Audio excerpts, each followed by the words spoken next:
नमस्कार, आप सभी को मेरा प्यार भरा नमस्कार। आज मैं सभी के सामने मैंने कुछ लिखा है जो कि मैं आज आप सबको सुनाना चाहूँगी, जो कि मेरे द्वारा लिखा गया एक लेख है। पुरुष के जीवन के 4 रिश्ते होते हैं जो सबसे अनमोल और अहम रिश्ते होते हैं, जिनका कोई मूल्य नहीं होता। पुरुष का पहला रिश्ता होता है माँ से। माँ का एक ऐसा रिश्ता होता है सभी के साथ जिसके घर में होने मात्र से ही हमारी सारी चिंताएं खत्म हो जाती है, दिल में एक सुकून सा आ जाता है और जिसके गले लगते ही हम अपनी सारी चिंताएं भूल जाते हैं। माँ घर में है तो खुशियों का आलम छाया रहता है। हमें किसी और की ज़रूरत महसूस नहीं होती। अगर घर में माँ है तो हमारे दिल में सुकून सा बना रहता है कि हमारे पास माँ है जो हमारी सारी चिंताओं को दूर कर देगी। दूसरा रिश्ता होता है पुरुष का अपनी बहन के साथ। वो बहन जो अपने भाई पर आने वाली सारी विपत्तियों का डटकर सामना करती है और उसके जीवन में जितने भी दुखों की लकीरें हैं उनको ख़त्म कर देना चाहती है। ये रिश्ता होता है एक बहन का अपने भाई के साथ। कह लीजिए एक पुरुष का अपनी बहन के साथ। तीसरा रिश्ता होता है एक पुरुष का अपनी पत्नी के साथ। पत्नी के साथ भी बहुत अहम रिश्ता माना गया है। पत्नी ही एक ऐसा रिश्ता होता है जो उम्र भर का साथ अपने पति को देती है, जो अपने पति पर आने वाली सारी विपत्तियों का डटकर मुकाबला करती है।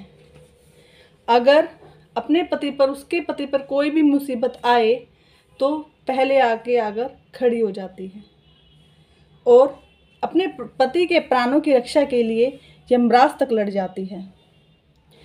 चौथा रिश्ता जो सबसे अहम और प्यारा रिश्ता होता है पुरुष का अपनी बेटी के साथ। बेटी के साथ एक ऐसा रिश्ता होता है कि वो रिश्ता मिलते ही जैसे दुनिया की तमाम खुशियाँ उस पुरुष को मिल गई है। वो बेटी कब गोदी में खेलते खेलते कंधों तक आ जाती है पता ही नहीं चलता। पुरुष का अपनी माँ के साथ तो रिश्ता होता ही है, लेकिन जब पुरुष अधेड़ उम्र में आ जाता है तो उस माँ को भी भगवान का बुलावा आ जाता है और वो रिश्ता उससे छूट जाता है। लेकिन अगर उस पुरुष के जीवन में अगर नारी आई है बेटी के रूप में, तो वो बेटी उसे माँ का ममत्व भी देती है, माँ जैसा स्नेह भी देती है। तो उसको, पुरुष को बेटी के साथ साथ माँ का प्यार भी उम्र भर के लिए मिल जाता है। ये 4 ऐसे रिश्ते होते हैं जो पुरुष को मिले होते हैं। ऐसा तो नहीं हो सकता कि इन चारों में से कोई भी रिश्ता किसी भी पुरुष को ना मिला हो। अगर वो इस दुनिया में आया है तो एक ना एक रिश्ता तो उनमें से है ही, वो है माँ का रिश्ता। कोई भी पुरुष अगर दुनिया में है तो वो एक नारी से ही उसका जन्म हुआ है, तो एक ना एक रिश्ता तो उसका इनमें से एक है ही। तो ये चारों रिश्ते हैं जो पुरुष को मिले हैं। किसी को एक रिश्ता मिला है इनमें से, किसी को 2 मिले हैं, किसी को 3 मिले हैं, और वो खुश नसीब है जिसको माँ, बहन, पत्नी और बेटी, ये चारों रिश्ते मिले हैं। अगर चारों नहीं मिले, 1, 2, 3 या एक ना एक रिश्ता तो जरूर मिला है। तो मेरा प्रश्न है, मेरे साथ साथ समाज की तमाम उन लड़कियों का भी ये प्रश्न है, क्या वो दरिंदे, समाज के वो दरिंदे जो किसी लड़की के 35 टुकड़े कर देते हैं, क्या वो किसी भी लड़की के साथ, किसी भी नारी के साथ, क्या उनका कोई रिश्ता नहीं है? क्या वो किसी नारी के बेटे नहीं हैं, किसी नारी के भाई नहीं हैं, किसी नारी के पिता नहीं हैं, किसी नारी के पति नहीं है। ऐसा तो वही मैंने पहले बोला है, ऐसा तो हो नहीं सकता कि इन चारों में से कोई भी रिश्ता ना हो। क्या वो टुकड़े करते समय उनके हृदय में एक बार भी ये नहीं आता कि वो भी किसी की बेटी है, वो भी किसी की बहन है?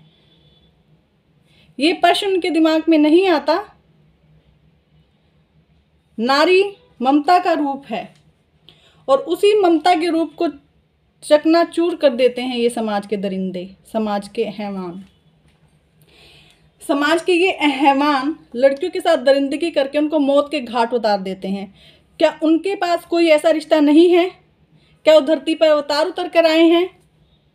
क्या उन्होंने किसी नारी से कोई जन्म नहीं लिया है?